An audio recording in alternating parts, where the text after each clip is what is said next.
اعوذ باللہ من الشیطان الرجیم بسم اللہ الرحمن الرحیم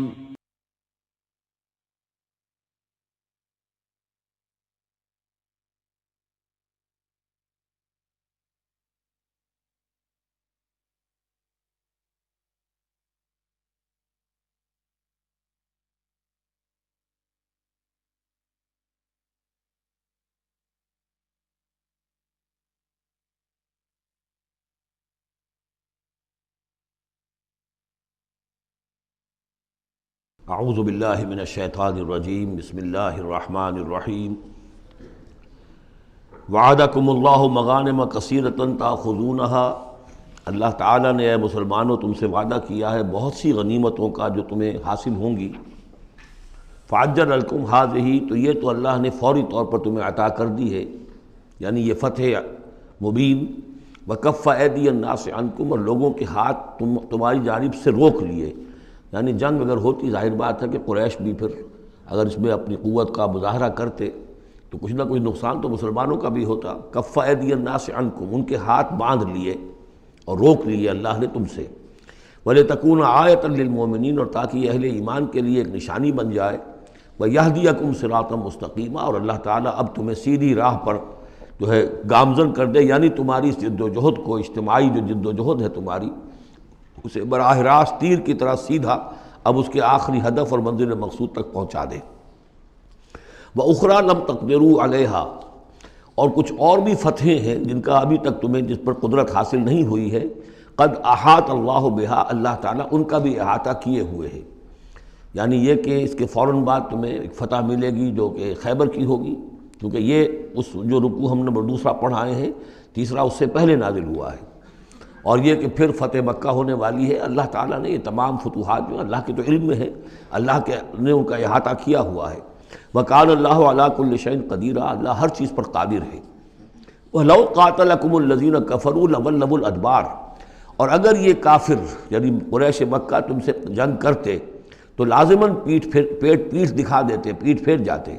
ثُمَّ لَا يَجِدُونَ وَلِيًّا وَلَا نَصِيرًا، اور پھر نہ پاتے اپنے لیے کوئی حمایتی، کوئی مددگار۔ سنت اللہ التی قد خلت من قبل، یہ اللہ کی وہ سنت ہے، اس کا دستور ہے، اس کا قانون ہے کہ جو پہلے سے چلا آ رہا ہے، یعنی یہ کہ اللہ تعالیٰ اپنے رسولوں کی مدد کرتا ہے۔ تو اب رسول کے ساتھ اگر وہ جنگ پر آمادہ ہو گئے ہوتے تو یقیناً ان کو پیٹھ دکھانی پڑتی اور شکست ان کا مقدر بنتی۔ سنت اللہ التی قد خلت من قبل ولن تجد لسنت اللہ تبدیلا، اور نہیں پاؤ گے تم اللہ کی سنت اور اللہ کے دستور میں کوئی تبدیلی۔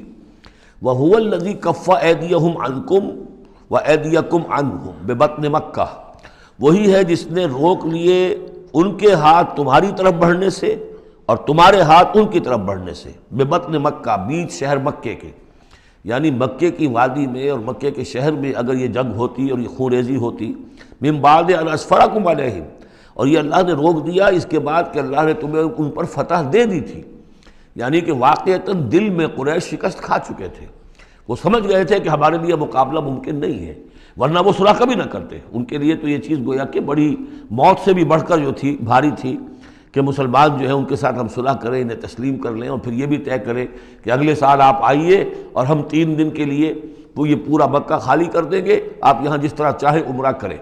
یہ شرط بھی اس میں شامل تھی اگلے سال، لیکن اس سال آپ کو جانا پڑے گا، ہماری ناک جو ہے اتنی نہ کٹے کہ اسی سال آپ عمرہ کر لیں، لیکن یہ ہے کہ بہرحال آئندہ آپ آئیں گے۔ تو اس کے بعد کہ اللہ نے تمہیں ان پر فتح دے دی تھی۔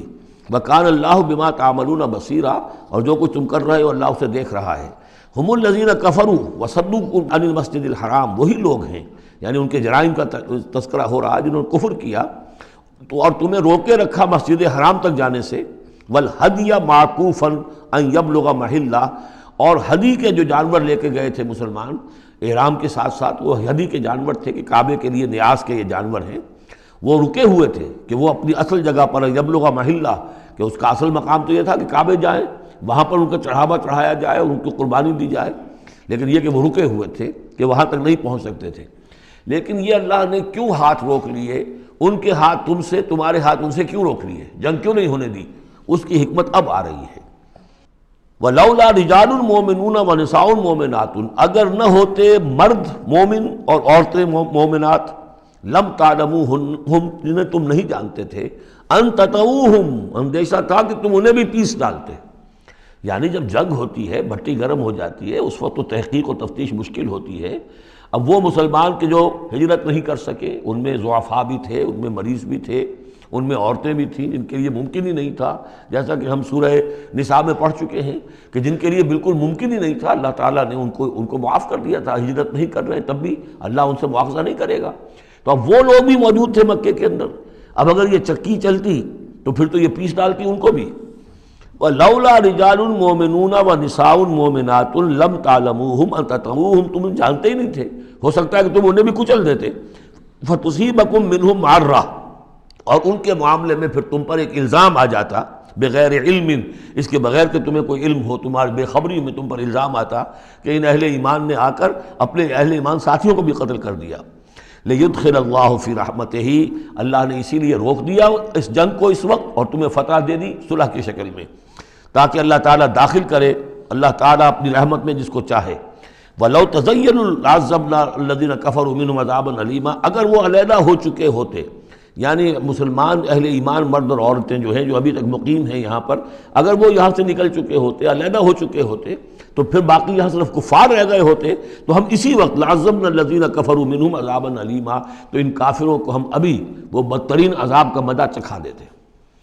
اس جعل الذین کفروا فی قلوبہم الحمیۃ حمیۃ الجاہلیہ، جب کافروں نے اپنے دلوں کے اندر ایک حمیت جو ہے، ایک بڑی غیرت اور حمیت کا معاملہ، لیکن وہ حمیت جاہلی تھی کہ ہم لوگ، اور کیسے ممکن ہے کہ ہم انہیں یہاں پر عمرہ کرنے دیں. یہ لوگ کہ جو بے دین ہو گئے، ان کے اعتبار سے تو بے دین تھے، جو ہم اپنے آبا و اجداد کے دین کو چھوڑ گئے، تو وہ جو نسل پرستی اور قوم پرستی ان میں تھی، اور آبا پرستی تھی، اور اپنی روایت پرستی تھی، اس کے بنا پر حمیت جاہلیت ان کے دلوں کے اندر اتنی کوٹ کوٹ کر بھری ہوئی تھی. اس جعل الذین کفروا فی قلوبہم الحمیۃ حمیۃ الجاہلیہ، انہوں نے حمیت جاہلی کو اپنے دلوں کے اندر راسخ کر لیا تھا. فانزل اللہ سکینتہ علی رسولہ وعلی المؤمنین، تو اللہ تعالیٰ نے اپنا طرف سے سکون نازل فرما دیا اپنے رسول پر صلی اللہ علیہ وسلم اور اہل ایمان پر.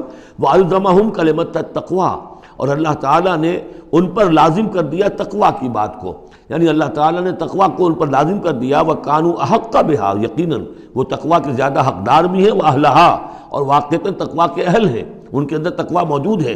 وَكَانَ اللَّهُ بِكُلِّ شَيْءٍ عَلِيمًا، اور یقیناً اللہ تعالیٰ ہر چیز کا علم رکھتا ہے.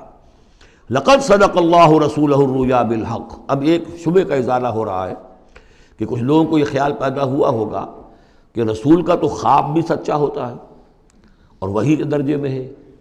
حضور نے ہمیں فرمایا تھا کہ میں نے خواب دیکھا ہے کہ ہم عمرہ کر رہے ہیں تو چلو، اور یہاں ہم عمرہ نہیں کر سکے تو رسول کا خواب جھوٹا ہو گیا. یہ اگر شک کسی کے دل میں پیدا ہوا تو اس کو ظاہر کر رہے ہیں کہ رسول کا خواب جھوٹا نہیں ہوا. یعنی یہ کہ اس میں جب حضور سے پوچھا بھی گیا، آپ نے تو فرمایا تھا کہ ہم عمرہ کریں گے، تو آپ نے فرمایا تھا یہ میں نے کب کہا تھا کہ اسی سال ضرور کریں گے، عمرہ کریں گے. چنانچہ اگلے سال وہ عمرہ ہوا. سن 7 میں اسے عمرہ قضا کہتے ہیں، جو صلح حدیبیہ میں طے ہو گیا تھا کہ اگلے سال آپ آئیے عمرہ کیجئے، تو عمرہ قضا جو ہے یہ عمرہ چونکہ رہ گیا تھا، درمیان میں ہی بند ہو گیا، تو عمرہ قضا، اس عمرے کی قضا اگلے سال جو ہے سن 7 میں آپ نے دی.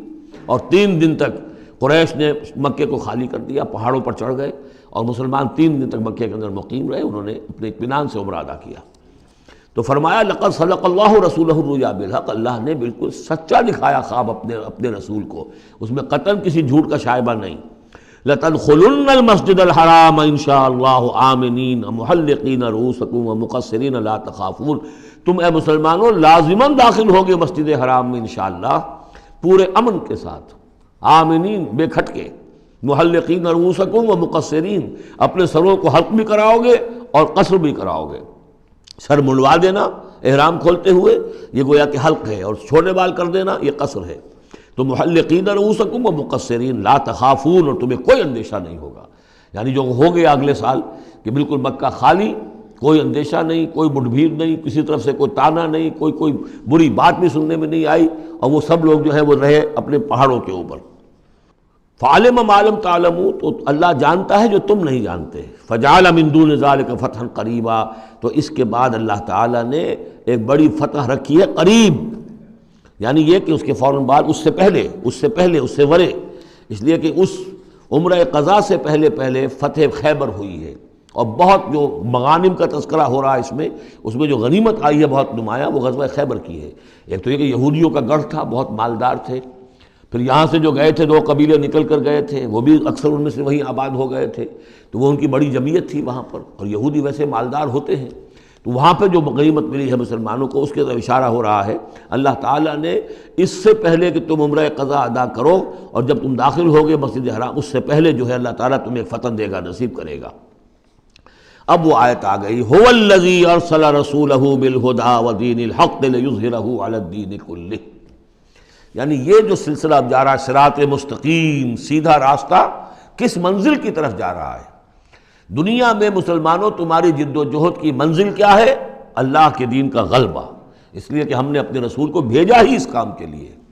یہ سورہ توبہ میں آیت ہم پڑھ چکے ہیں، فرق صرف یہ ہے کہ وہاں پر تھا هو الذی ارسل رسولہ بالہدی ودین الحق لیظہرہ علی الدین کلہ ولو کرہ المشرکون، یہاں آخری حصہ ہے وکفی باللہ شہیدا، لیکن سورہ توبہ والی آیت جوں کی تم پھر سورہ صف میں آ جائے گی، وہ بھی اب زیادہ دور نہیں رہی ہے، وہ بھی ہم جلدی پڑھیں گے۔ تو اللہ نے تو بھیجا ہے اپنے رسول کو صلی اللہ علیہ وسلم الہدا دے کر، یعنی قرآن حکیم جو ہدایت کاملہ ہے، نوع انسان را پیام آخری حامل او رحمت للعالمین، هو الذی ارسل رسولہ بالہدی ودین الحق، اور دین حق دے کر بھیجا ہے۔ یہ دین کی بات کیجئے، اب دیکھیے الدین، ان اقیم الدین، اللہ کے دین کو قائم کرو۔ ام لہم شرکاء شرعوا لہم من الدین ما لم یأذن بہ اللہ، کیا ان کے شریکوں نے بھی کوئی دین دیا ہے انہیں؟ اللہ نے انہیں دین حق دیا ہے، اور دین حق اس لیے دیا ہے کہ اسے غالب کرے کل کے پورے نظام زندگی کے اوپر، پورے نظام زندگی پر۔ وہی ہے جس نے بھیجا ہے اپنے رسول کو صلی اللہ علیہ وسلم بالہدا، ہدایت دے کر، قرآن دے کر، ودین الحق، اور سچا دین، حق دین، عادلانہ نظام زندگی دے کر، لیظہرہ علی الدین کلہ، تاکہ وہ غالب کریں اسے کل کے کل نظام زندگی پر، وکفی باللہ شہیدا، اور کافی ہے اللہ مدد کے لیے۔ عام طور پر ترجمہ یہاں پر گواہ کا کیا گیا ہے، آپ نے دیکھا ہوگا، لیکن یہاں اس لفظ شہید کا مطلب جو مدد کے ہے۔ اس کے لیے یہ کہ نوٹ کیجئے جو سورہ بقرہ کے 30 رکوع میں آیا تھا، فَإِن كُنتُمْ فِي رَيْبٍ مِّمَّا نَزَّلْنَا عَلَىٰ عَبْدِنَا فَأْتُوا بِسُورَةٍ مِّن مِّثْلِهِ وَادْعُوا شُهَدَاءَكُم مِّن دُونِ اللَّهِ إِن كُنتُمْ صَادِقِينَ، بلا لو اپنے مددگاروں کو اللہ کے سوا اگر تم سچے ہو۔ تو چونکہ اصل میں شہیدہ کے معنی تو ہے حاضر ہونا، شہیدہ یشہدو، کسی کی موجودگی اور حاضری، جو موجود ہوتا ہے وقوع پر وہی صحیح گواہی دینے کا اہل ہے، اس لیے اس کے معنی گواہی کے پیدا ہو گئے، اور جو موجود ہو وہی آپ کی مدد بھی کر سکتا ہے، اس لیے اس کے معنی مددگار کے بھی ہیں۔ آپ کا کوئی دوست ہے، بڑا آپ کا بہی خواہ ہے، لیکن جب آپ پر کوئی ستم ہو رہا تھا، ظلم ہو رہا تھا، زیادتی ہو رہی تھی، وہ موجود ہی نہیں تھا بیچارہ، وہ کیا کرے گا؟ آپ کی مدد نہیں کر سکتا۔ تو مددگار بھی معنی ہے لفظ شہید کے۔ وَكَفَى بِاللَّهِ شَهِيدًا، اللہ کافی ہے مددگار کی حیثیت سے۔ محمد الرسول اللہ والذین معہ، یہ وہ جماعت ہے جو اس بیعت کی بنیاد پر وجود میں آئی ہے۔ نوٹ کر لیجئے اس بات کو، یہ بیعت کے تذکرے کے ساتھ اب یہ آیت آ رہی ہے۔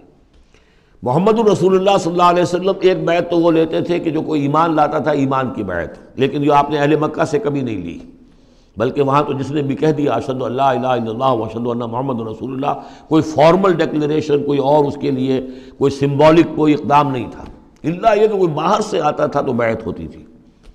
اس کے بعد آپ نے بیعت مکے میں 2 لی ہیں، بیعت عقبہ اولیٰ، بیعت عقبہ ثانیہ، اور بیعت عقبہ ثانیہ کی بیعت وہ ہے کہ جس سے اب وہ ایک جماعتی شکل بنی ہے، اس لیے کہ اس کے الفاظ کیا ہیں؟ متفق علیہ روایت ہے، یہ بخاری اور مسلم دونوں میں، راوی اس کے حضرت عبادہ بن صامت رضی اللہ تعالیٰ عنہ۔ وہ بیعت کیا تھی؟ بایعنا رسول اللہ صلی اللہ علیہ وسلم علی السمع والطاعۃ فی العسر والیسر والمنشط والمکرہ وعلی عثرۃ علینا وعلی لا ننازع الامر اہلہ وعلی ان نقول بالحق اینما کنا لا نخاف فی اللہ لومۃ لائم۔ ہم نے بیعت کی تھی اللہ کے رسول سے کہ آپ کا ہر حکم سنیں گے اور مانیں گے، اطاعت کریں گے، فی العسر والیسر، خواہ مشکل ہو اور خواہ آسانی ہو، والمنشط والمکرہ، خواہ ہماری طبیعت آمادہ ہو، خواہ ہمیں اپنی طبیعتوں پر جبر کرنا پڑے، وعلی عثرۃ علینا، خواہ ہم پر دوسروں کو ترجیح دی جائے، ہم کبھی نہیں کہیں گے کہ ہم آپ کے پرانے ساتھی ہیں، آپ نے بالکل ایک نووارد کو ہمارے اوپر امیر کیسے مقرر کر دیا، نہیں، اٹس یور پریروگیٹو، یہ آپ کا اختیار ہوگا، جس کو آپ چاہیں امیر بنائیں۔ وَعَلَىٰ أَلَّا نُنَازِلَ أَمْرَهُ لَهُ، جنہیں آپ والی امر بنا دیں گے، امیر بنا دیں گے، ان سے بھی ہم جھگڑیں گے نہیں، ان سے تعاون کریں گے، ان کی اطاعت کریں گے۔ جیسے کہ ایک اور حدیث میں حضور نے فرمایا من اطاعنی فقد اطاع اللہ ومن عصانی فقد عصی اللہ، جس نے میری اطاعت کی اس نے اللہ کی اطاعت کی، اور جس نے میری نافرمانی کی اس نے اللہ کی نافرمانی کی۔ ومن اطاع امیری فقد اطاعنی، جس نے میرے مقرر کردہ امیر کی اطاعت کی اس نے میری اطاعت کی۔ ومن عصی امیری فقد عصانی، جس نے میرے مقرر کردہ امیر کی نافرمانی کی اس نے میری نافرمانی کی۔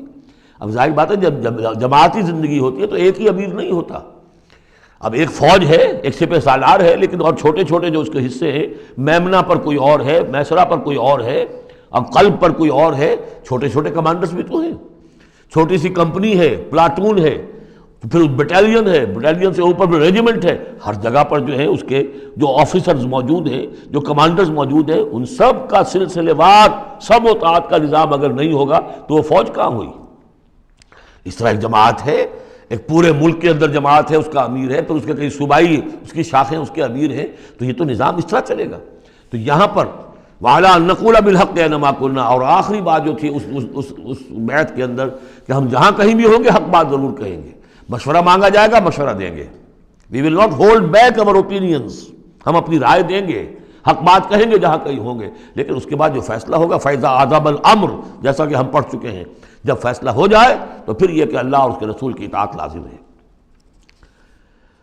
تو فرمایا یہ محمد رسول اللہ والذین معہ کی جو جماعت بنی ہے اس شکل میں، اس قتال کے مرحلے کے شروع ہونے سے پہلے، منہج انقلاب نبوی میں اقدام کا مرحلہ جب آیا ہے، پیسو ریزسٹنس جب ایکٹیو ریزسٹنس میں چینج ہو رہی ہے، تو اب وہ ایک نظم جماعت کی شکل ہے، اور وہ بیعت عقبہ ثانیہ کی بنیاد پر وجود میں آیا۔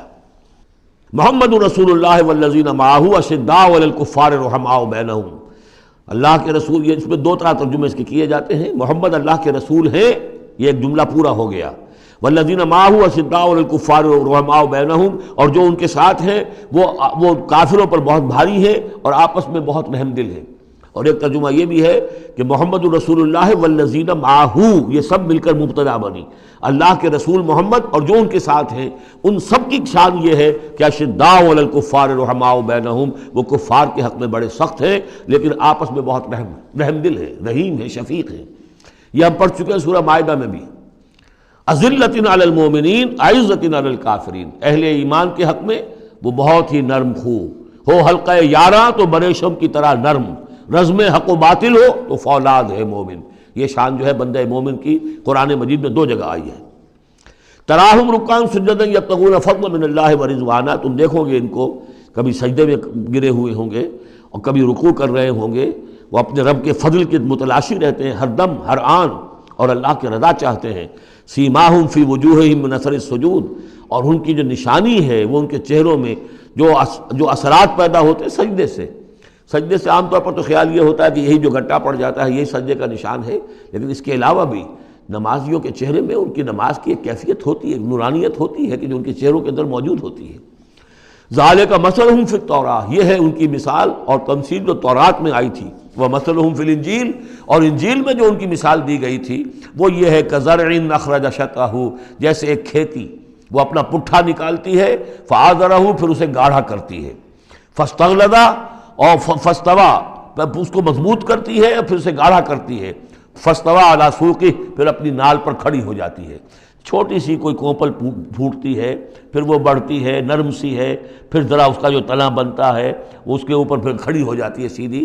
یہ جس طریقے سے درجہ بدرجہ یہ جو زراعت ہو رہی ہے، یہ کھیتی ہو رہی ہے، اس کا نتیجہ کیا نکلتا ہے؟ یعجب الزراع، جو زراعت کرنے والا ہے، جو کاشتکار ہے اسے بڑی بھلی لگتی ہے، آیا آج دیکھا اپنی کھیتی کو اپج آئی ہے، نکل آئی ہے، اس کے بعد یہ کہ بڑھ رہی ہے، پک رہی ہے، اب کھیتی لہرا رہی ہے، اس کے اوپر سٹے آ گئے ہیں۔ یعجب الزراع لیغیظ بہم الکفار، تاکہ اس سے دل جلے کافروں کا۔ اب یہاں اس سے واضح ہو گیا یہاں زراع کون ہے؟ یہ کھیتی صحابہ کرام کی کھیتی ہے جو پھل رہی ہے، پھول رہی ہے، اور اس کا کاشتکار کون ہے؟ محمد الرسول اللہ صلی اللہ علیہ وسلم۔ تب حضور کے ساتھ آپ کو معلوم ہے کہ جب انتقال ہوا ہے ابو طالب کا تو وہ مشکل 125 آدمی تھے، 150 آدمی تھے۔ آپ کی ایسی پوزیشن بھی نہیں تھی کہ اپنے بل پر مکے میں رہ سکتے، اسی لیے طائف گئے تھے۔ کوئی آلٹرنیٹ بیس مل جائے، میں وہاں منتقل کر دوں اپنی اس دعوت کا اور اپنی اس تحریک کا مرکز۔ لیکن یہ کہ وہاں سے خالی ہاتھ آنا پڑا تھا۔ ایک وہ دور تھا کہ جس میں پھر ایک مشرک کی امان لے کر مکے میں داخل ہو سکے، مطعم بن عدی کی۔ آج ایک دور یہ ہے کہ 1400 یا 1800 آدمی جو ہیں وہ بیعت موت کی ہے انہوں نے، اور ان کو اس پر جو ہے ملال ہے کہ دم کر صلح کیوں کی ہے۔ ان کی جو حمیت ایمانی ہے اور غیرت ایمانی ہے وہ ملال اس پر ہے، وہ جان بچنے کی کوئی خوشی نہیں ہے انہیں۔ وہ تو کہہ کہ ہم نے دم کر کیوں صلح کریں، ہم اپنی جانیں دینے کے لیے تیار ہیں۔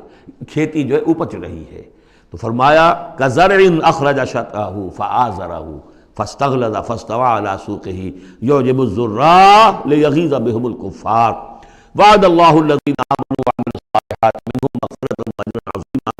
اللہ نے وعدہ کیا ہے ان لوگوں سے جو ایمان لائے اور نیک عمل کیے، ان میں سے جو واقعتاً جنہوں نے ایمان اور عمل صالح کا حق ادا کر دیا کہ ان کے لیے مغفرت بھی اجر عظیم بھی ہے۔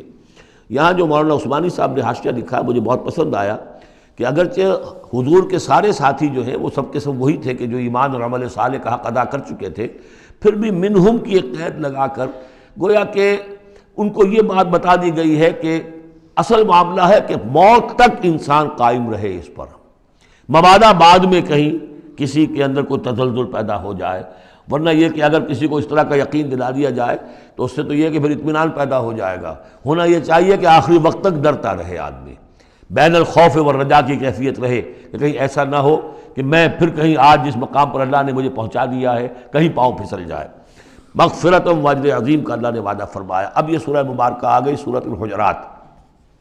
میں ابتدا میں عرض کر چکا ہوں کہ اس کی حیثیت ایک ضمیمے کی ہے، جوڑا ہے سورہ فتح اور سورہ محمد، اور وہ بالکل اپنے اس کے ترتیب کے اعتبار سے بالکل صحیح جوڑا ہے۔ یہ در حقیقت سمجھیے کہ سورہ فتح کی چند آیات کی مزید وضاحت ہے۔ مثلا سورہ فتح میں ہم نے یہ پڑھا تھا وَلِتُعَزِّرُوهُ وَتُوَقِّرُوهُ، اللہ کے رسول کی تعظیم، توقیر، ان کی مدد، ان کی نصرت، یہ تمہارے لیے لازم ہے۔ پھر ہم نے ابھی پڑھا اہل ایمان کے لیے تمہیں رحم دل ہونا چاہیے، اہل ایمان کے لیے تمہارا طرز عمل جو ہے وہ بہت ہمدردانہ، نیک، بھلائی کا، خیر خواہانہ ہونا چاہیے۔ یہ ساری چیزیں جو ہیں اس میں اب سامنے آ رہی ہیں۔ اور دوسرے یہ کہ یہ جو اب دین کے غلبے کی جد و جہد ہے اس کے لیے جہاد کی اہمیت کیا ہے دین کے اندر، اس کی اصل حیثیت کیا ہے، اس کو بھی اس سورہ مبارکہ میں واضح کیا گیا۔ تو سورہ حجرات کل 18 آیات ہیں، 2 رکوعوں پر مشتمل ہے، لیکن جیسا کہ میں نے عرض کیا تھا مسلمانوں کی جو اجتماعی زندگی، معاشرتی زندگی ہونی چاہیے، مسلمانوں کا مسلمانوں کے ساتھ کیسا سلوک ہونا چاہیے، مسلمانوں کا کیا رویہ ہونا چاہیے محمد الرسول اللہ صلی اللہ علیہ وسلم کے ساتھ، اور پھر یہ کہ اسلامی ریاست کی بنیاد کیا ہے، دستوری بنیاد کیا ہے، اور اس کی اصل میں اساس جو ہے وہ کس چیز پر قائم ہے، یہ ساری چیزیں اس سورہ مبارکہ میں بیان ہوئی ہیں۔ بسم اللہ الرحمن الرحیم، یا ایھا الذین آمنوا لا تقدموا بین یدی اللہ ورسولہ واتقوا اللہ ان اللہ سمیع علیم۔ اہل ایمان مت آگے بڑھو اللہ اور اس کے رسول سے، اور اللہ کا تقوی اختیار کرو، اللہ سب کچھ سننے والا ہے، سب کچھ جاننے والا ہے۔ یہ پہلی آیت جو ہے یہ گویا کہ ہر اسلامی ریاست کی دفعہ نمبر 1 ہے، یا ہم یہ کہہ سکتے ہیں دفعہ نمبر 1 تو یہ ہو کہ یہاں حاکمیت اللہ کی ہے، لیکن حاکمیت اللہ کی کیسے یہاں پر ہوگی؟ تنفیذ یہ ہے کہ اللہ اور اس کے رسول نے جو حدود قائم کر دی ان سے تجاوز نہیں ہوگا۔ چنانچہ یہ دفعہ ہمارے ہر دستور میں موجود رہی ہے، no legislation will be done repugnant to the Quran and the Sunnah, یہ موجود ہے، لیکن ایک ہاتھ سے یہ دفعہ یعنی اسلام ڈال کر اور دوسرے ہاتھ سے نکال لیا گیا۔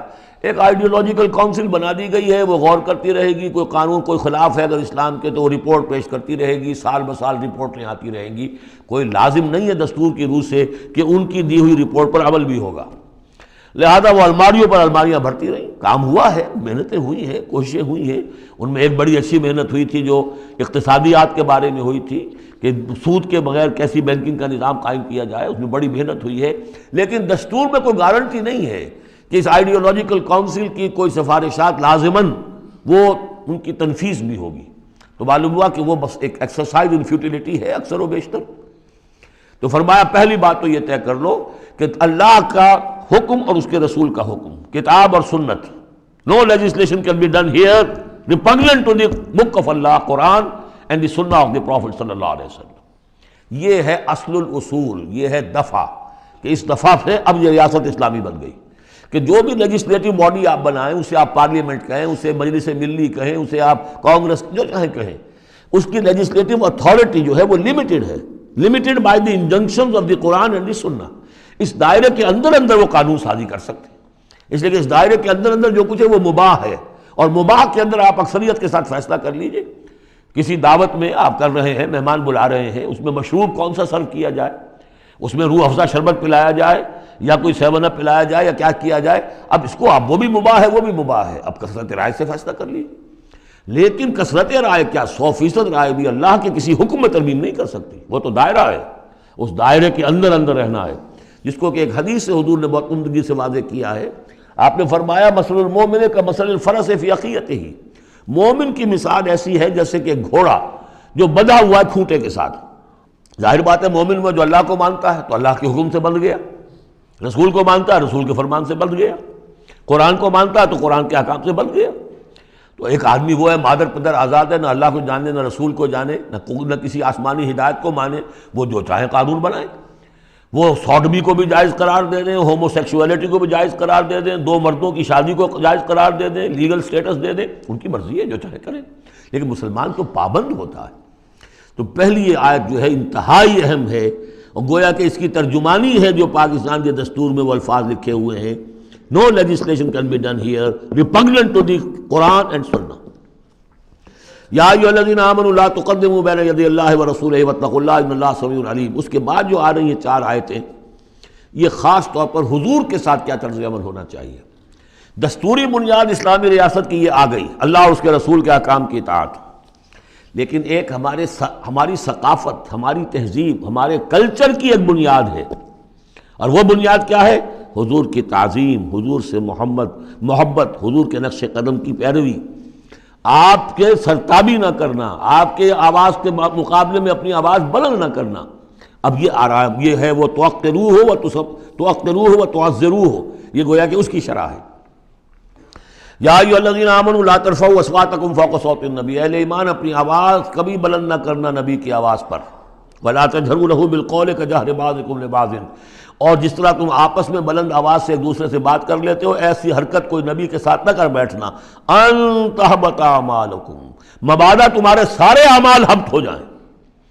تم سمجھو گے میں نے کوئی گناہ کبیرہ تو نہیں کیا ہے، میں نے چوری نہیں کی، ڈاکہ نہیں ڈالا، زنا نہیں کیا، کچھ نہیں کیا، لیکن نہیں، گستاخانہ طرز عمل نبی کی شان میں یہ تمہارے سارے کاموں کو حبط کر دے گا، اکارت کر دے گا۔ وانتم لا تشعرون، تمہیں پتہ بھی نہیں چلے گا۔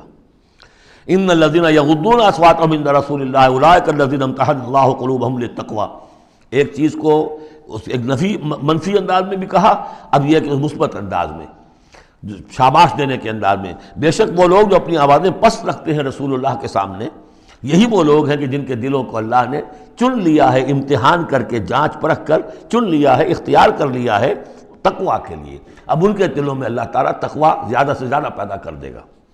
لہم مغفرۃ واجر عظیم، ان کے لیے مغفرت ہے اور بہت بڑا اجر ہے۔ ان الذین ینادونک من وراء الحجرات اکثرهم لا یعقلون، یہ بھی ایک سوء ادب تھا، اور یہ ویسے بھی عام معاشرت کے اعتبار سے بھی سوء ادب ہے۔ وہ لوگ آتے تھے بدو باہر سے، اب حضور کا اپنے معمولات تھے، کس وقت آپ کو برآمد ہونا ہے اپنے حجرے سے، اور وہ باہر سے کھڑے ہو گئے، یا محمد اخرج علینا، آئیے ذرا باہر تشریف لائیے۔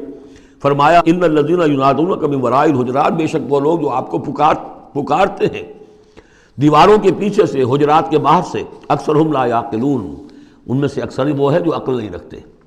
وَلَوْ أَنَّهُمْ صَبَرُوا، اگر وہ صبر کرتے حتیٰ تخرج الیہم، کہ آپ خود برآمد ہوتے اپنی حجرے سے، تشریف لاتے باہر، لَكَانَ خَيْرًا لَهُمْ، یہ ان کے حق میں بہت بہتر تھا۔ وَاللَّهُ غَفُورٌ رَحِيمٌ، اللہ غفور اور رحیم ہے۔ یہ انہوں نے جان بوجھ کے گستاخی نہیں کی، یہ صرف بدو ہوتے تھے، اور ظاہر بات ہے وہ مہذب لوگ نہیں تھے، اس حوالے سے ان کے ہاں جو بھی تھا، اور عرب کا بدو وہ تو یوں سمجھیے کہ بہت ہی زیادہ ان آداب وغیرہ سے بہت ناواقف، بہت دور، تو اس لیے انہوں نے کہا کہ اگرچہ انہوں نے کی ہے یہ زیادتی، لیکن اللہ غفور ہے اور رحیم ہے، بخشنے والا ہے، آئندہ اس کا اعادہ نہ ہو۔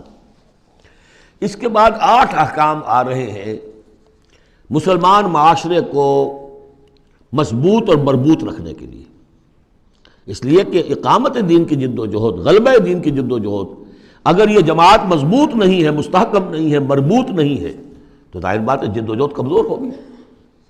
اور اس کے اندر رکھنے کہاں سے پیدا ہو سکتے ہیں؟ 2 بڑے حکم اور 6 چھوٹے حکم. ویسے وہ چھوٹے کس وجہ سے کہہ رہا ہوں وہ بھی میں آپ سے عرض کر دوں گا. اس لیے کہ وہ ایک آیت میں 3 جمع کیے، اور یہاں پہلے جو 2 بڑے حکم آ رہے ہیں ان کے لیے مستقل آیات نازل ہوئی. بڑے احکام میں سے پہلا کیا ہے؟ یا ایھا الذین آمنوا ان جاءکم فاسق بنبأ فتبینوا ان تصیبوا قوما بجہالۃ فتصبحوا علی ما فعلتم نادمین. اہل ایمان، اگر تمہارے پاس کوئی فاسق شخص آئے جو متقی نہیں ہے، وہ آئے کوئی بڑی خبر لے کر، اطلاع لے کر، فتبینوا، تو تحقیق کر لیا کرو، اس کی خبر پر کوئی اقدام نہ کر گزرنا.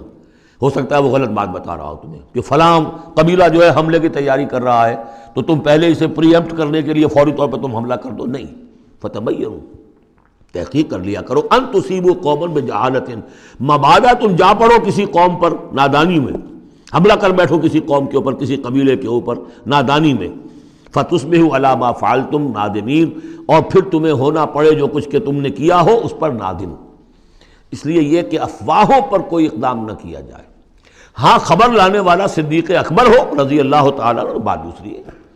لیکن یہ کہ جو شخص جو ہے قابل اعتماد نہیں ہے، اس کا کردار، اس کی زندگی جو ہے اس طرح کی نہیں ہے، تو اس کے بارے میں اس کی رائے ہوئی کسی خبر پر فوراً کوئی اقدام درست نہیں ہوگا. اس کی پوری طرح تحقیق کرو، تفتیش کرو. اور ایسا ہی ہوتا ہے اکثر و بیشتر کہ یہ جو افواہوں کے اوپر اقدام کر دیے جاتے ہیں، ان سے بڑے بڑے جھگڑے شروع ہو جاتے ہیں، بڑی بڑی جنگیں شروع ہو جاتی ہیں. وَاعْلَمُوا أَنَّ فِيكُمْ رَسُولَ اللَّهِ، اور دیکھو تمہارے مابین اللہ کے رسول ہیں. یہ اس سے کیا مراد ہے؟ یعنی محمد صلی اللہ علیہ وسلم اللہ کے رسول ہیں، لیکن یہ تم میں سے بعض خواتین کے شوہر بھی ہیں، بعض اشخاص کے داماد بھی ہیں، بعض کے خسر بھی ہیں. یہ رشتے ہیں کہ نہیں؟ بعض کے بھتیجے بھی ہیں. تو اگرچہ ان کے رشتے ہیں، لیکن ازواج کو بھی سمجھنا چاہیے کہ یہ صرف میرے شوہر نہیں، یہ اللہ کے رسول ہیں. بڑا فرق ہوگا اگر صرف شوہر سمجھ کر کوئی معاملہ کیا، اور لیکن یہ کہ یہ حیثیت نگاہ میں نہ رہے کہ یہ اللہ کے رسول ہے. اگر حضرت ابو بکر اور حضرت عمر سمجھے ہمارا داماد ہے، داماد تو بیٹے کے برابر ہوتا ہے نا، نہیں، اللہ کا رسول. ان کی جو حیثیت تمہارے سامنے مقدم رہنی چاہیے وہ یہ کہ اللہ کے رسول ہیں. وَاعْلَمُوا أَنَّ فِيكُمْ رَسُولَ اللَّهِ، یہ اللہ کے رسول ہیں اگرچہ محمد ابن عبداللہ، کوئی شک نہیں، لیکن اللہ کے رسول ہیں. لَوْ يُطِيعُكُمْ فِي كَثِيرٍ مِّنَ الْأَمْرِ، اگر وہ تمہارا کہنا مانا کرے اکثر معاملات میں، لَعَنِتُّمْ، تو تم مشکل میں پڑ جاؤ گے.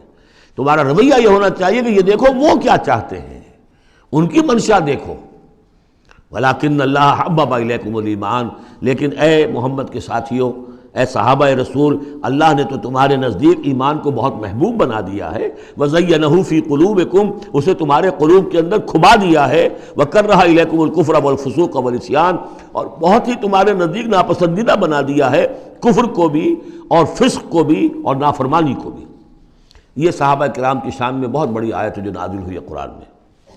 وَلَكِنَّ اللَّهَ حَبَّبَ إِلَيْكُمُ الْإِيمَانَ وَزَيَّنَهُ فِي قُلُوبِكُمْ وَكَرَّهَ إِلَيْكُمُ الْكُفْرَ وَالْفُسُوقَ وَالْعِصْيَانَ أُولَٰئِكَ هُمُ الرَّاشِدُونَ، یقیناً یہی لوگ ہیں جو صحیح راستے پر ہیں اور جو سعادت مند ہیں اور جو آخری کامیابی کو حاصل کریں گے.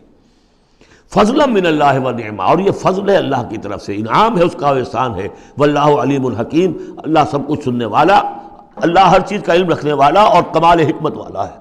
اب دوسرا حکم آ رہا ہے، وَإِن طَائِفَتَانِ مِنَ الْمُؤْمِنِينَ اقْتَتَلُوا، آخر اہل ایمان بھی انسان ہیں، جھگڑا ہو سکتا ہے، اختلاف ہوگا، اختلاف سخت ہو جائے جھگڑا ہو جائے گا، جھگڑا سخت ہو جائے قتال بھی ہو جائے گا. آخر حضرت علی اور حضرت عائشہ کے مابین جنگ ہوئی کہ نہیں؟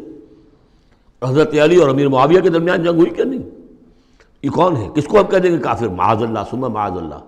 تو فرمایا وَإِن طَائِفَتَانِ مِنَ الْمُؤْمِنِينَ اقْتَتَلُوا، اگر اہل ایمان میں سے 2 گروہ لڑ پڑے، فَأَصْلِحُوا بَيْنَهُمَا، تو اب عام معاشرے کو یہ سمجھنا چاہیے، سب لوگوں کو، کہ وہ یہ نہ سمجھے کہ ہم سے کیا ہے، آپس میں نبڑ لیں. نہیں، ان کے درمیان صلح کراؤ، تمہارا فرض ہے، یہ اجتماعی فریضہ ہے، صلح کراؤ. فَأَصْلِحُوا بَيْنَهُمَا، انڈیفرنس ہمیں کیا تعلق؟ غلط. اس لیے کہ یہ جو رکھنا پڑ رہا ہے، یہ اسلامی معاشرے کا رکھنا مسلمانوں کی مجموعی قوت کو کمزور کرنے کا سبب بنے گا، اور مسلمانوں کی قوت کمزور ہوتی ہے تو اللہ کے دین کے غلبے کی جد و جہد کمزور پڑ رہی ہے.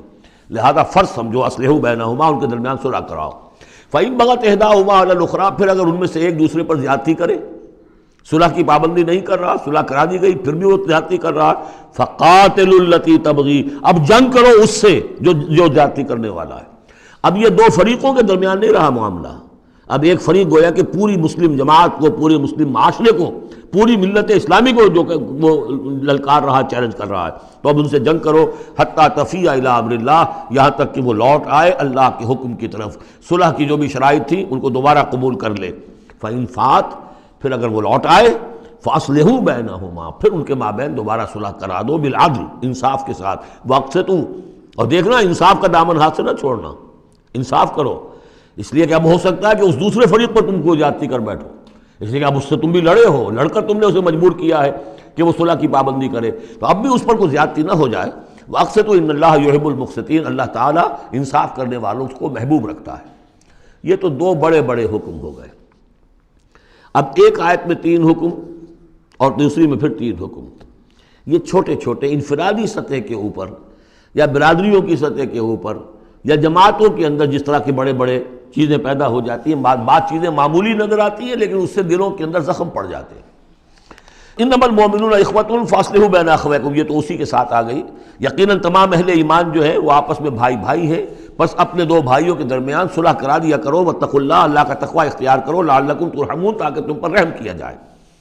اب وہ آ رہی ہیں 2 آیتیں، یا ایھا الذین آمنوا لا یسخر قوم من قوم عسیٰ ان یکونوا خیرا منہم ولا نساء من نساء عسیٰ ان یکن خیرا منہن، اہل ایمان تم میں سے کوئی گروہ دوسرے گروہ کا مذاق نہ اڑائے، تمسخر نہ کرے، ہو سکتا ہے کہ وہ ان سے بہتر ہوں۔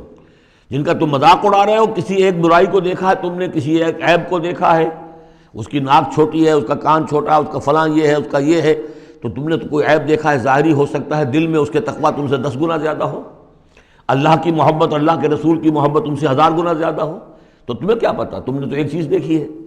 اسی طرح عورتیں دوسری عورتوں کا مذاق نہ اڑائیں، عسیٰ ان یکن خیرا منہن، ہو سکتا ہے کہ وہ جن کا مذاق اڑایا جا رہا ہے وہ اللہ کی نگاہوں میں بہتر ہو ان سے جو مذاق اڑا رہی ہیں۔ ایک حکم تو ہو گیا تمسخر نہ ہو۔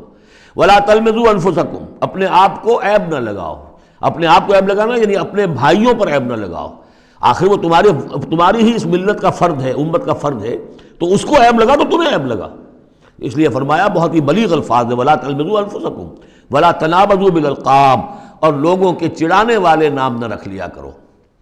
کسی جماعت کا نام کچھ اور ہے، اس کو چڑانے کے لیے نام کچھ اور رکھ لیا گیا ہے، یا اور کسی فرد کے لیے، کسی گروہ کے لیے، تو یہ جو ہے ایک دوسرے کے اوپر اس طریقے سے ڈال دینا اور نام ان کے اوپر کہ جو ان کو پسندیدہ نہیں ہے، یہ 3 کام ہو گئے، ایک آیت میں روکا گیا۔ اس کی وجہ سے اکثر ایسا ہوتا ہے، کبھی ایک دوست آپ ایک خاص قسم کا مذاق اس سے کر رہے ہیں یا کسی لفظ سے اس کو چھیڑتے ہیں، 100 دفعہ وہ سن لیتا ہے، کوئی اثر نہیں ہوتا، کسی وقت کوئی عجیب کیفیت ہوتی ہے اس کی کہ اس کے دل میں جا کر زخم کی طرح لگ جاتا ہے اور پھر وہ دل کا رشتہ ٹوٹ جاتا ہے، اور ایک ایسی جو ہے اس کے اندر گرہ پڑ جاتی ہے، پھر کھولے نہیں کھل سکتی۔ لہذا محتاط رہو۔ بئس الاسم الفسوق بعد الایمان، ایمان کے بعد تو برائی کا نام بھی برا ہے، کیوں ان چیزوں میں جا رہے ہو؟ تمہیں تو ایمان کو سمجھنا چاہیے کہ اللہ نے تمہیں اتنی بڑی فضیلت دی ہے، تو ان گندگیوں کی طرف جو ہے تم متوجہ ہی نہ ہو۔ ومن لم یتوب فاولئک هم الظالمون، اور جو باز نہیں آئیں گے تو وہی ہے کہ جو ظالم ہے اللہ کی نگاہ میں۔ تو ترغیب بھی ہے، تشویق بھی ہے، سمجھانے کا انداز بھی ہے، اور ڈانٹ ڈپٹ بھی ہے۔ باز نہیں آؤ گے تو اللہ کی نگاہ میں پھر تم ظالم ہو۔ اگلی آیت میں پھر 3 چیزیں، وہ پہلی 3 چیزیں رو در رو ہوتی ہیں آمنے سامنے، اور یہ 3 چیزیں وہ ہیں جو غیب میں ہوتی ہیں، پیٹھ پیچھے ہوتی ہیں۔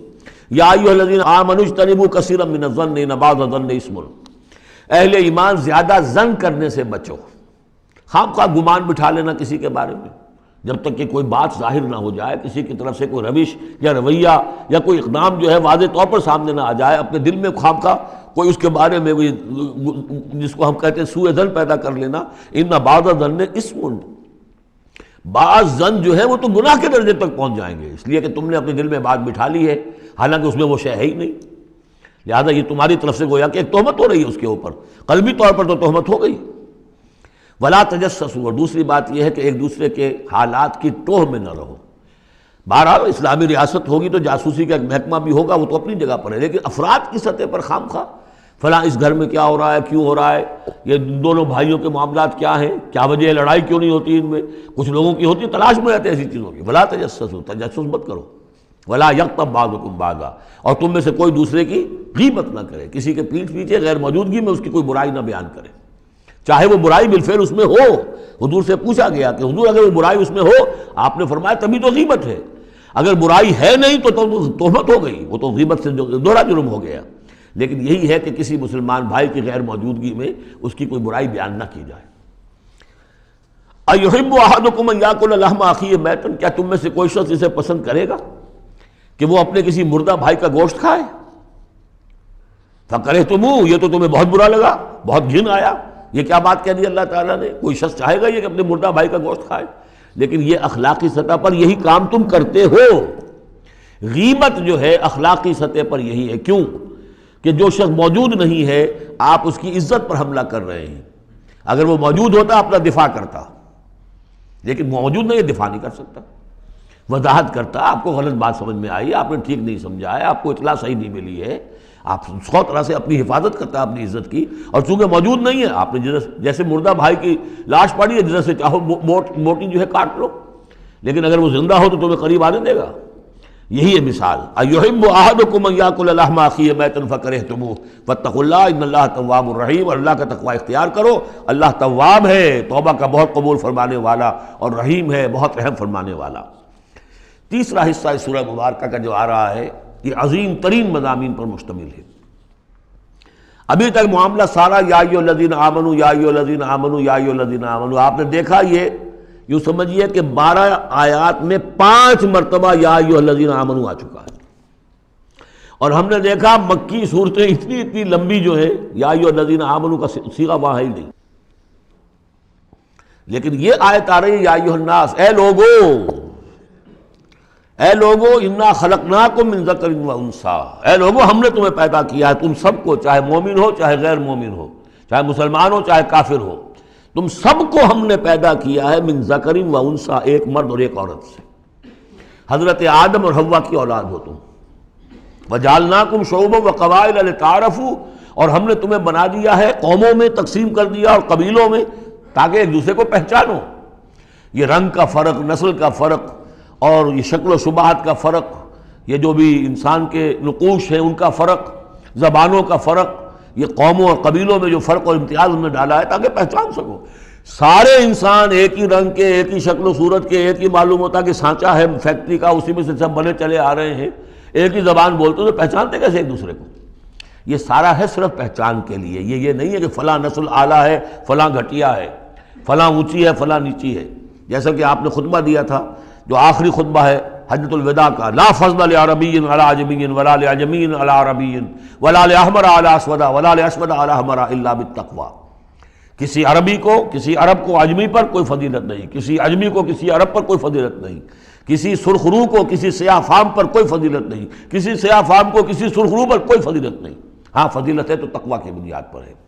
ایچ جی ویلز نے اپنی history of a concise history of the world میں یہ پیسج کوٹ کر کے لکھا کہ اگرچہ اس سے پہلے بھی تاریخ انسانی میں human fraternity, equality and freedom, انسانی حریت و اخوت و مساوات کے واس تو بہت کہے گئے، لیکن یہ ہے کہ تاریخ انسانی میں یہ ماننا پڑتا ہے کہ پہلی مرتبہ ان اصولوں پر بالفعل ایک معاشرہ قائم کیا محمد نے صلی اللہ علیہ وسلم. حالانکہ دشمن ہے، اس نے حضور کی سیرت پر حملے کیے ہیں بالکل وہی اسی طرح کے جیسے رشدی نے کیے ہیں. رشدی نے ذرا انداز اور زیادہ گھناؤنا استعمال کیا چونکہ وہ تو فکشن اس نے ایک طور سے بنائی ہے، لیکن اس نے وہ تاریخ لکھ رہا تھا تو اس طرح کا انداز تو نہیں ہے، لیکن باتیں وہی کہیں. اس کے باوجود کس بات کو ماننے پر مجبور ہو گیا کہ واقعہ یہ ہے کہ محمد نے، وہ تو رسول اللہ تو نہیں مانتا، کہ یہ ماننا پڑتا ہے کہ پہلی مرتبہ for the first time in history he established a society based on these principles of human fraternity, equality and freedom. اگرچہ جو تازہ ایڈیشن ہے اس کتاب کا concise history of the world, اس میں سے یہ پیسج نکال دیا ہے. اب تو ایڈیٹرز اور ہیں، البتہ پرانا ایڈیشن کہیں یونیورسٹی سے لیجیے، لائبریری سے، اور وہاں سے آپ کو وہ مل جائے گا پیسج. یا ایھا الناس انا خلقناکم من ذکر و انثی وجعلناکم شعوبا وقبائل لتعارفوا، یہ تعارف کے لیے. ان اکرمکم عند اللہ اتقاکم، یقیناً تم میں سب سے زیادہ باعزت اللہ کے نزدیک وہ ہے جو سب سے بڑھ کر متقی ہے. ان اللہ علیم خبیر، یقیناً اللہ تعالیٰ سب کو جاننے والا اور باخبر ہے. قالت الاعراب آمنا، اب ایک اور بہت اہم بات آ گئی. اسلامی معاشرہ اور اسلامی ریاست کی جو شہریت ہے اس کی بنیاد کیا ہے؟ ایمان یا اسلام؟ ایمان تو دل میں ہے، چھپی ہوئی شے ہے، ویریفائبل نہیں ہے یا نہیں ہے، کیسے معلوم ہوگا؟ دنیا میں جو آپ کو قانون بنانا ہے، دنیا میں جو معاشرہ بنانا ہے، دنیا میں جو ریاست بنانی ہے، اس میں کون شامل ہوگا؟ اس کی ساری بنیاد اسلام پر ہے، ایمان پر نہیں ہے۔ لیکن آخرت میں سارا دار و مدار ایمان پر ہے، اسلام پر نہیں ہے۔ آپ جو ہے یہاں کی ابھی سینسس ہوگا آپ کے ملک میں، آپ مسلم لکھا ہوا ہے آپ کے خانے میں مسلم، لیکن یہ کہ اس کی بنا پر اللہ کے ہاں چھوٹ نہیں ہو جائے گی، اللہ دیکھے گا ایمان بھی تھا کہ نہیں۔ ان اللہ لا ينظر الى صورکم ولا الى اموالکم ولکن ينظر الى قلوبکم واعمالکم، اللہ تمہاری صورتوں اور اموال کو نہیں دیکھتا، تمہارے دلوں اور اعمال کو دیکھتا ہے۔ تو یہ جو ایمان اور اسلام کا فرق ہے، اسلامی ریاست اسلامی معاشرے کی اس بحث میں اہم ترین ہے، اس کی بنیاد ایمان پر نہیں ہے، اسلام پر ہے۔ اس کے لیے بیان کیا کیا؟ قالت الاعراب آمنا، یہ بدو کہہ رہے ہیں ہم ایمان لے آئے۔ قل لم تؤمنوا، اے نبی ان سے کہہ دیجئے تم ہرگز ایمان نہیں لائے ہو۔ لم تؤمنوا ہے، یہ نفی جہاد میں لم ہو رہی ہے، فعل مضارع پر لم لا کر تاکید ہو جاتی ہے۔ ما آمنتم نہیں، لم تؤمنوا، تم ہرگز ایمان نہیں لائے ہو، ولکن قولوا اسلمنا، یوں کہو کہ ہم اسلام لے آئے ہیں، ہم مسلمان ہو گئے، ہم نے اطاعت قبول کر لی۔ وَلَمَّا يَدْخُلِ الْإِيمَانُ فِي قُلُوبِكُمْ، ابھی تک ایمان تمہارے دلوں میں داخل نہیں ہوا۔ وَإِن تُطِيعُوا اللَّهَ وَرَسُولَهُ، لیکن اگر تم اللہ اور اس کے رسول کی اطاعت کرتے رہو گے، لا يَلِدْكُم مِّنْ أَعْمَالِكُمْ شَيْئًا، اللہ تعالیٰ تمہارے اعمال میں سے کوئی کمی نہیں کرے گا۔ ان اللہ غفور الرحیم، اللہ غفور الرحیم ہے۔ یعنی قانون تو یہی بنتا ہے، اصول تو یہ بنتا ہے، جب تک ایمان دل میں نہ ہو تو کسی کا کوئی عمل قبول نہ ہو۔ لیکن اللہ غفور ہے، رحیم ہے، اس کی شان غفاری اور اس کی شان رحیمی کے صدقے سے اللہ نے تمہیں یہ رعایت دی ہے کہ اگر نفاق نہ ہو، چاہے ایمان ابھی دل کے اندر راسخ نہیں ہے، لیکن اللہ اور اس کے رسول کی اطاعت کرتے رہو، اگرچہ یہ اطاعت ہوگی total obedience, partial obedience is no obedience, it has to be total. ادخلوا فی السلم کافہ، اسلام میں بھی جزوی داخلہ جو ہے قبول نہیں ہے، پورا کا پورا ہمہ تن سموچے۔ لیکن بہرحال اسلام تو یہ ہے۔ اب اگر تم جاننا چاہو کہ مومن کسے کہتے ہیں تو سن لو، اس کی ڈیفینیشن یہ آ گئی۔ اب یہ میں نے سورہ انفال کے دوران بھی اس کو وضاحت کیا تھا کہ اس کے دو حصے جو اس ڈیفینیشن کے، سورہ انفال میں دوسری آیت، دوسری تیسری، اور ادھر آخر سے پہلی آیت جو ہے اس میں ان کو دونوں کو علیحدہ کر دیا گیا۔ یہ ہے گویا کہ comprehensive definition of a Muslim, of a مومن۔ Who is a مومن؟ انما المؤمنون الذين آمنوا بالله ورسوله ثم لم يرتابوا، مومن تو بس صرف وہ ہے جو ایمان لائے اللہ پر اور اس کے رسول پر، پھر شک میں ہرگز نہیں پڑے۔ لم يرتابوا، پھر وہی جہاد میں لم، ہرگز کوئی شک نہیں پیدا کیا، یعنی یقین بن گیا، ایمان دل کے اندر راسخ ہو گیا۔ جیسے کہ فرمایا صحابہ کرام کے بارے میں، وَلَٰكِنَّ اللَّهَ حَبَّبَ إِلَيْكُمُ الْإِيمَانَ وَزَيَّنَهُ فِي قُلُوبِكُمْ، تمہارے دلوں میں کھبا دیا اس نے۔ جب تک ایمان دل میں داخل نہیں ہوا، دل میں راسخ نہیں ہوا، صرف زبان پر ہے آمنت باللہ وملائکتہ وکتبہ ورسلہ، یہ اسلام ہے۔ بنی الاسلام علی خمس، اس میں یقین قلبی شامل نہیں ہے۔ شہادت اللہ الہ الا اللہ وان محمد رسول اللہ، زبان سے گواہی کہ اللہ کے سوا کوئی معبود نہیں اور محمد اللہ کے رسول ہے، وإقام الصلاۃ وإیتاء الزکوٰۃ وصوم رمضان وحج البیت۔ اس لیے کہ ایمان ذرا کسی اور شے کا نام ہے۔ وہ ایمان کیا ہے؟ اس کے دو حصے کر دیے۔ اب یہ اس شہادت سے نیچے یقین قلبی والی بات ایڈ ہو جائے اور ادھر عمل میں جہاد ایڈ ہو جائے تو 7 چیزیں ہوں گی تو اب یہ مومن شمار ہوگا۔ 5 چیزیں تو اسلام کو تو ہونی ہے۔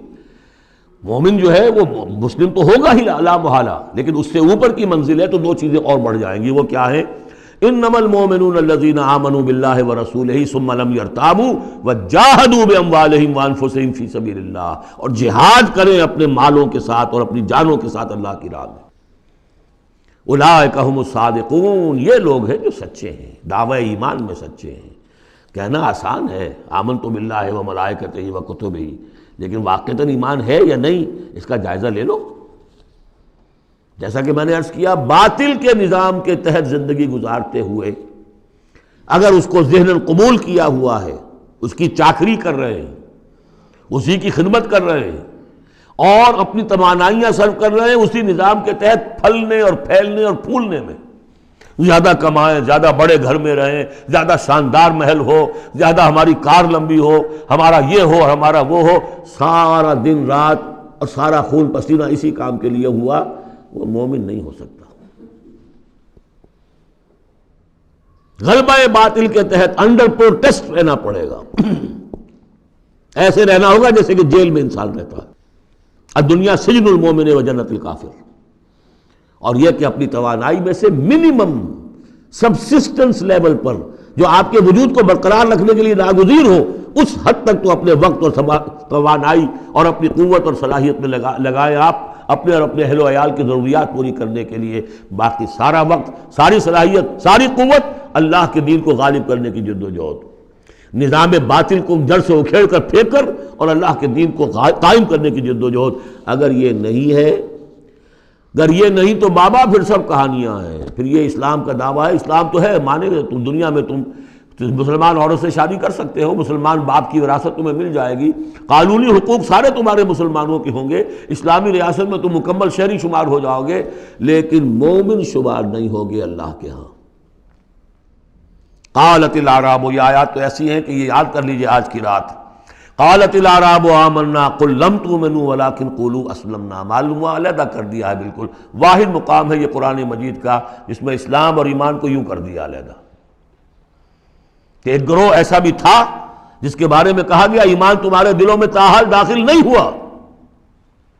البتہ اس آیت سے بعض لوگوں کو یہ مغالطہ ہو جاتا ہے کہ یہ منافقین کی بات نہیں ہے، اس لیے کہ منافقین کا تو کوئی عمل قبول نہیں اللہ کے ہاں۔ یہاں کہا جا رہا ہے کہ اگر تم اللہ اور اس کے رسول کی اطاعت کرتے رہو گے، اللہ تمہارے اعمال میں کوئی کمی نہیں کرے گا۔ تاریخی پس منظر سمجھ لیجئے، جب اللہ تعالیٰ نے عرب میں حضور کو غلبہ عطا کر دیا، اذا جاء نصر اللہ والفتح ورأیت الناس يدخلون فی دین اللہ افواجا، اب ظاہر بات ہے کہ تمام قبائل کے اندر بیٹھ کر مشورے ہوئے، it's no use continuing resistance, اب تو بہرحال فیصلہ کل فتح محمد کو ہو گئی ہے، اب ہم مقابلہ نہیں کر سکتے، کوئی اور راستہ نہیں، جاؤ اور جا کر وفد بھیجو اور اطاعت قبول کر لو اور اسلام قبول کر لو۔ تو وہ اطاعت بھی تھی اسلامی ریاست کی، ساتھ ہی اسلام قبول کرنا بھی تھا کہ ہم نے مان لیا جی، اس لیے کہ وہاں سے تو الٹیمیٹم آ چکا تھا جو سورہ توبہ میں ہم پڑھ چکے ہیں کہ یہ صرف 4 مہینے کی مہلت ہے، اس کے بعد اگر تم ایمان نہ لائے تو فَإِذَا انْسَلَخَ الْأَشْهُرُ الْحُرُمُ فَاقْتُلُوا الْمُشْرِكِينَ حَيْثُ وَجَدتُّمُوهُمْ، تو اس کے بعد ایمان لانا ان کے لیے لازم تھا اگر رہنا عرب کے اندر۔ لیکن یہ کہ ان میں 3 طرح کے لوگ تھے، ایسے بھی یقیناً تھے جو خلوص دل سے ایمان لائے، ایسے بھی لوگ تھے جو دھوکہ دینے کے لیے ایمان لائے، جان بچانے کے لیے۔ یہ 2 ہو گئی ویلیوز، پازیٹیو اور نیگیٹو۔ بیچ میں پازیٹیو اور نیگیٹو کے مابین ایک زیرو لیول آتا ہے۔ زیرو لیول وہ تھا کہ دل میں نہ دھوکے کی نیت ہے، نہ حقیقتاً ایمان دل میں پیدا ہوا ہے، لیکن اسلام لے آئے، ٹھیک ہے ہم تیار ہیں، وہ ہے جن کا ذکر کیا جا رہا ہے۔ قالت الاعراب آمنا قل لم تؤمنوا ولکن قولوا اسلمنا، تم یہ کہو کہ ہم اسلام لے آئے، ولما يدخل الايمان في قلوبكم، ابھی تک ایمان تمہارے دلوں میں داخل نہیں ہوا۔ وَإِن تُطِيعُوا اللَّهَ وَرَسُولَهُ لَا يَلِدْكُم مِّنْ أَعْمَالِكُمْ شَيْئًا، اگر اللہ اور اس کے رسول کی اطاعت کرتے رہو گے اللہ تمہارے عمل میں سے کچھ بھی گھٹائے گا نہیں، کم نہیں کرے گا، بلکہ آگے چل کر یہ بات واضح ہو جائے گی کہ اگر اللہ اور اس کے رسول کی اطاعت کرتے رہو گے تو ایمان بھی تمہارے دلوں میں پیدا ہو جائے گا، اس لیے کہ ایمان سے عمل صالح پیدا ہوتا ہے اور عمل صالح سے بھی ایمان پیدا ہوتا ہے۔ لیکن اگر تم جاننا چاہو دل میں یہ امنگ پیدا ہو جائے، اللہ کرے کہ ہم میں سے ہر شخص کے دل میں یہ آج ارادہ اور امنگ پیدا ہو جائے، اور یہ وہ آرزو پیدا ہو جائے جس کے اوپر علامہ اقبال نے جو کہا ہے کہ آرزو اول تو پیدا ہو نہیں سکتی کہیں اور، ہو جائے تو مر جاتی ہے یا رہتی ہے خام، یہ آرزو کہ مجھے مومن رہنا ہے، جینا ہے، مرنا ہے، یہ آرزو اول تو پیدا مشکل سے ہوتی ہے، اور ہو جائے تو معاشرہ اس کو غذا نہیں دیتا، ہر 4 طرف سے اس کے خلاف آپ پر دباؤ پڑنا شروع، دماغ خراب ہو گیا، پاگل ہو گیا، فینیٹک ہے، یہ اپنا کیریئر چھوڑ رہا ہے، یہ اپنا کاروبار برباد کر رہا ہے، وہ فلاں یہ کر رہا ہے، تو ماحول جو ہے، ماحول میں آکسیجن نہ ہو تو پودا کیسے پروان چڑھے گا؟ تو اس لیے بہت مشکل کام ہے، الا یہ کہ خلوص نیت اور عزم مصمم ہو تو اللہ تعالیٰ کی طرف سے خصوصی توفیق اور تحصیل ہوتی ہے۔ تو آج آپ اس کو سامنے رکھ کر دل میں یہ آرزو لے کر اٹھیے کہ یہ ایمان اس ڈیفینیشن پر ہمیں پورے اترنا ہے، وہ ڈیفینیشن کیا ہے؟ انما المؤمنون الذین آمنوا باللہ ورسولہ ثم لم یرتابوا وجاہدوا باموالہم وانفسہم فی سبیل اللہ اولئک هم الصادقون۔ اس آیت کے شروع اور آخر دونوں میں اسلوب حصر ہے۔ مومن صرف وہ ہیں جو ایمان لائے اللہ پر، اس کے رسول پر، پھر شک میں ہرگز نہیں پڑے، ان کے دل میں اس ایمان نے یقین کی شکل اختیار کر لی، اور پھر انہوں نے جہاد کیا اللہ کی راہ میں، کھپائے اس میں اپنے مال بھی اپنی جانیں بھی۔ یہی لوگ حقیقت میں سچے ہیں اپنے دعوی ایمان میں۔ اللہم ربنا اجعلنا منہم، اللہم ربنا اجعلنا منہم، یہی صادقون ہیں جن کے بارے میں سورہ توبہ میں ہم آیت پڑھ کر آئے ہیں، کونوا مع الصادقین، صادقین کے ساتھ ہو جاؤ۔ تلاش کرو کوئی صادقین ہے دنیا میں اس وقت کہ نہیں، اور حضور نے یہ خبر دی ہے، لا تزال فی امتی طائفۃ قائمین علی الحق، میری امت میں ہمیشہ ایک گروہ ضرور موجود رہے گا جو حق پر قائم ہوگا۔ تلاش کرو اسے، اور تلاش کر کے کونوا مع الصادقین، ان میں شامل ہو، ان کے ساتھ شامل ہو جاؤ، ان کے دست و بازو بنو۔ ظاہر بات ہے جمعیت کے بغیر، جماعت کے بغیر وہ اقامت دین کیسے ہوگی؟ وہ اظہار دین الحق علی الدین کلہ کیسے ہوگا؟ محمد رسول اللہ والذین معہ حزب اللہ بن گئے تھے، تبھی تو دین قائم ہوا نا۔ اور وہ ساری کیفیات جو سورہ حجرات میں آئیں۔ قل اتعلمون اللہ بدینکم، اب یہ نوٹ کر لیجئے، جن لوگوں کے دلوں میں وہ ایمان نہیں تھا، وہ اسلام لانے پر حضور پر اپنے احسان جتایا کرے، حضور دیکھیے ہم تو لڑے بھڑے بغیر اسلام لے آئے، تو ہمارا تو حق زیادہ ہونا چاہیے۔ وہ ہماری ہریانے کی زبان میں یہ کہاوت ہے، تھوتھا چنا باجے گھنا، وہ چنا جو اندر سے کھوکھلا ہو چکا ہو اس کی آواز زیادہ ہوتی ہے، برتن خالی ہوگا تو آواز کھنکھنانے کی آتی ہے، برتن کے اندر پانی پڑا ہوا ہو تو پھر اس طرح کی آواز نہیں آتی۔ تو ایمان سے خالی تھے، اس لیے وہ اپنی ایمان کے دعوے ذرا زیادہ کرتے تھے۔ قل اتعلمون اللہ بدینکم، تم اپنے دین کا جو اس طرح سے بڑھ چڑھ کر باتیں کرتے ہو تو اللہ کو بتانا چاہتے ہو، جتلانا چاہتے ہو اپنا دین۔ واللہ یعلم ما فی السماوات وما فی الارض، اگر تمہیں ایمان حاصل ہوتا تو تم یہ جانتے کہ اللہ تو جانتا ہے جو کچھ کے آسمانوں میں اور زمین میں ہے۔ ایک بندہ مومن کے لیے تو یہ کہنے کی ضرورت ہی نہیں، واللہ بکل شیء علیم، اللہ تو ہر چیز کا علم رکھتا ہے۔ یمنون علیک ان اسلموا، اے نبی آپ پر احسان دھر رہے ہیں کہ ہم اسلام لے آئے۔ قل لا تمنوا علی اسلامکم، اے نبی سے کہہ دیجئے مجھ پر اپنے اسلام کا کوئی احسان مت دھرو، بل اللہ یمن علیکم، بلکہ اللہ تم پر احسان دھرتا ہے، ان ہداکم للایمان ان کنتم صادقین، کہ اس نے تمہیں ایمان کے راستے پر ڈال دیا ہے اگر تم سچے ہو۔ جب اسلام پر آ گئے ہو تو ایمان کے راستے پر چڑھ گئے ہو، اگر سچے ہو گے تو اب ایمان تمہارے اندر پیدا ہو جائے گا۔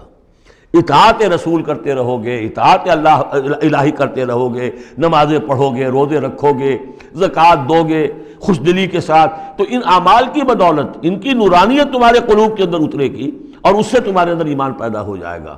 دیکھیے یہاں لفظ اسلام آیا تھا، پھر یمنون علیک ان اسلموا، یہ آپ پر احسان دھر رہے ہیں کہ وہ اسلام لے آئے۔ قل لا تمنوا علی اسلامکم، اے نبی کہہ دیجیے مجھ پر اپنے اسلام کا احسان مت دھرو، بل اللہ یمن علیکم، بلکہ یہ تو اللہ تم پر احسان دھر رہا ہے، ان ہداکم للایمان، کہ یہ جو تمہیں اسلام لانے کی توفیق دے دی اس نے، تو اس نے گویا کہ ایمان کی سڑک پر ڈال دیا، تمہیں اس راستے پر ڈال دیا ہے کہ جو ایمان تک لے جائے گی۔ ان کنتم صادقین، اگر تم اپنے اسلام میں صادق ہو۔ ہاں اسلام منافقانہ لائے ہو تو بات اور ہے، دل میں عداوت ہے، دشمنی ہے، صرف جان بچانے کے لیے اگر نیت یہی ہے تو پھر تو ظاہر بات ہے کہ نہ اسلام ہے اور نہ ایمان ہے، اگرچہ قانوناً پھر بھی مسلمان مانے جائیں گے۔ منافقین بھی آخری وقت تک مسلمان مانے گئے۔ منافقین جو ہے، یہاں تک کہ رئیس المنافقین عبداللہ ابن ابی کی نماز جنازہ حضور نے پڑھائی ہے۔ یہ تو غزوہ تبوک کے بعد ہوا، پھر کہ منافقین کو ننگا بھی کیا گیا، اور مسجد جو انہوں نے بنائی تھی مسجد درار وہ گرا بھی دی گئی، وہ سب کچھ ہوا، بعد میں ہوا، پہلے نہیں۔ غزوہ تبوک تک کا معاملہ یہ تھا کہ پردہ پڑا ہوا تھا۔ بل اللہ یمن علیکم ان ہداکم للایمان ان کنتم صادقین ان اللہ یعلم غیب السماوات والارض، یقیناً اللہ تعالیٰ جانتا ہے آسمانوں اور زمین کی تمام چھپی ہوئی چیزیں، غائب اور غیب اللہ کے علم میں ہے۔ واللہ بصیر بما تعملون، اور جو کچھ تم کر رہے ہو اللہ اسے دیکھ رہا ہے۔